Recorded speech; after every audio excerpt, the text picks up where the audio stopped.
Kim ഇറങ്ങും എണ്ണ കൊടുത്താൽ. എന്തുകൊണ്ടാണെന്ന് വ്യക്തമാക്കി തരാം. യുദ്ധം തുടങ്ങുമ്പോൾ പുടിന്റെ കൂടെ വടക്കൻ Korean president Kim Jong Un മാത്രമായിരുന്നു ഉറ്റ സുഹൃത്തായി കൂടെ ഉണ്ടായിരുന്നത്. മറ്റൊരു സുഹൃത്തായ ചൈനയിലെ ഷീ ജിൻപിങ് നിഷ്പക്ഷ നിലപാടാണ് എടുത്തിരിക്കുന്നത്. ഇപ്പോൾ തന്റെ വ്യക്തിപരമായ സുഹൃത്തായ ട്രംപ് കൂടി അധികാരത്തിലെത്തുമ്പോൾ പുടിന്റെ കരുത്ത് കൂടുകയാണ്. യുക്രൈനുമായുള്ള പോരാട്ടത്തിൽ റഷ്യയ്ക്ക് ഉറച്ച പിന്തുണ നൽകുമെന്ന് ഇന്നലെയും ആവർത്തിച്ചിരിക്കുകയാണ് ഉത്തര കൊറിയൻ ഏകാധിപതി കിം ജോങ് ഉൻ.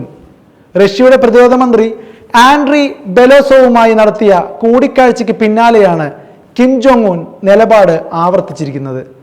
പോരാട്ടത്തിൽ റഷ്യയ്ക്ക് എല്ലാവിധ പിന്തുണയും നൽകുമെന്ന് കിം ജോങ് ഉൻ പ്രതിജ്ഞ എടുത്തതായി സ്റ്റേറ്റ് മീഡിയാസ് അടക്കം റിപ്പോർട്ട് ചെയ്യുന്നു.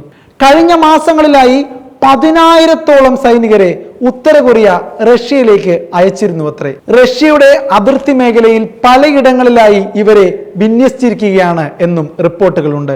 ഇരു രാജ്യങ്ങളും തമ്മിൽ സൈനിക സഹകരണം വർദ്ധിപ്പിക്കുന്നതിൽ പല ലോകരാജ്യങ്ങളും ആശങ്ക പരസ്യമായി തുറന്നു പറയുന്നതിനിടെയാണ് ആൻഡ്രി ബെലോസോവിന്റെ നേതൃത്വത്തിലുള്ള റഷ്യൻ സൈനിക സംഘം ഉത്തര കൊറിയയിലേക്ക് എത്തുന്നത്. സൈനിക പങ്കാളിത്തം വർദ്ധിപ്പിച്ചുകൊണ്ട് ഇരു രാജ്യങ്ങളുടെയും പരമാധികാരവും സുരക്ഷാ താൽപര്യങ്ങളും സംരക്ഷിക്കുമെന്നും കിം ജോങ് ഉന്നും ആൻഡ്രിയും വ്യക്തമാക്കുന്നു.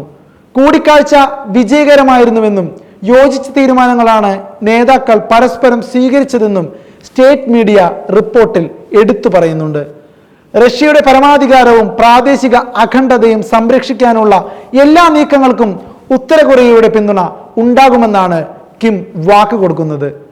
റഷ്യക്കെതിരെ ദീർഘദൂര മിസൈലുകൾ ഉപയോഗിക്കാൻ യുക്രൈന് അനുവാദം നൽകിയ US തീരുമാനത്തിനെതിരെ കിം ജോങ് ഉൻ നേരത്തെ തന്നെ രംഗത്തെത്തിയതാണ്.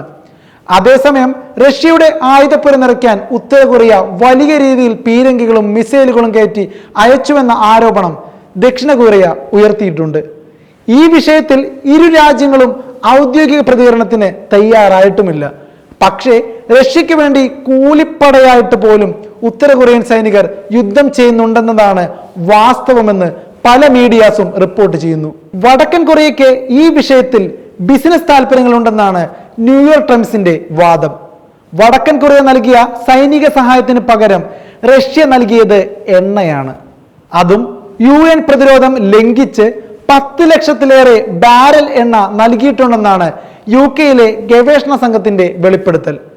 ഓപ്പൺ മാർക്കറ്റിൽ നിന്ന് എണ്ണ വാങ്ങുന്നതിന് നിരോധനമുള്ള ഒരേ ഒരു രാജ്യമാണ് വടക്കൻ കൊറിയ. വടക്കൻ കൊറിയയ്ക്ക് ചെറിയ അളവിലെ എണ്ണ വിൽക്കാവൂ എന്നാണ് UN-ന്റെ അറിയിപ്പ്. വർഷം 5 ലക്ഷം ബാരൽ മാത്രം. റഷ്യ പക്ഷേ അത്തരം റിപ്പോർട്ടുകളോടൊന്നും പ്രതികരിക്കാൻ പോയിട്ടുമില്ല. അതായത് സൈനികർക്ക് പകരം എണ്ണ നൽകിയാണ് ഈ ബന്ധം മുന്നോട്ട് പോകുന്നത്. ഉപരോധത്തിൽ വലഞ്ഞു നിൽക്കുന്ന ഉത്തര കൊറിയയ്ക്ക് ഏറെ ആശ്വാസമാണിത്. അതുകൊണ്ട് തന്നെ ഇപ്പോൾ 50,000-ഓളം വരുന്ന സൈനികരെ കൂടി നോർത്ത് കൊറിയ കൊടുത്തുവെന്നാണ് പറയപ്പെടുന്നത്.